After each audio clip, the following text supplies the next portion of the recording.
Hi అండి అందరికీ. నిన్న కేక్ సెట్ వీడియో పెట్టాను కదా, సో దాని లింక్ అందరూ అడుగుతున్నారు. ఇన్స్టాగ్రామ్లో అయితే బయోలో ఉంది, యూట్యూబ్లో వచ్చేసి కమ్యూనిటీలో ఇచ్చాను, ఒకసారి చెక్ చేయండి. ఇప్పుడేం చేస్తున్నాను అనుకుంటున్నారా? ఏం లేదండి, నిన్న రీల్స్ చూస్తూ ఉంటే నా కంట్లో ఈ వీడియో పడింది. సో దీన్ని అయితే ఎగ్ పుడింగ్ అంటారు.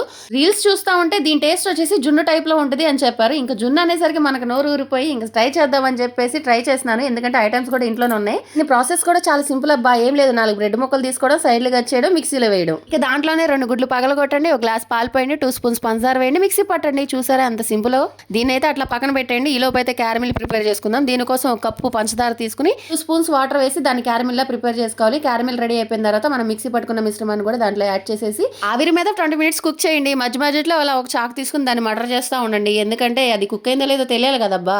ఫైనల్లీ పుడ్డింగ్ అయితే రెడీ అయిపోయింది. కానీ నాకు టేస్ట్ అస్సలు నచ్చలేదబ్బా, ఎందుకంటే ఆ క్యారమిల్ చేదుగా అనిపించింది. దాని మీద ఉన్న క్యారమిల్ లైట్ గా తీసేసి మా హస్బెండ్ కి ఇచ్చాను, టేస్ట్ ఎలా ఉందో చెప్పమని. ఏమైంది, టేస్ట్ బాగానే ఉంది కదా అన్నారబ్బా. ఇక మన రియాక్షన్ చూడండి.